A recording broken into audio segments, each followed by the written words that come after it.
ചെടി നല്ല നിറച്ച് പൂക്കളുണ്ടാകുന്നതാണ്. തേനീച്ചയ്ക്ക് ഏറ്റവും ഇഷ്ടമുള്ളതാണ് പൂക്കൾ. രാവിലെ തന്നെ പൂക്കൾ വീഴുന്നത് എപ്പോഴും വിരിഞ്ഞ് നിൽക്കും.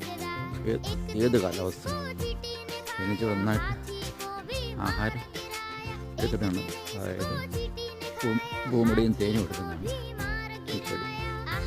എല്ലാവരും മുറ്റത്ത് തന്നെ നടാൻ ശ്രമിക്കുക. സൂപ്പർ ചെടികളാണ്.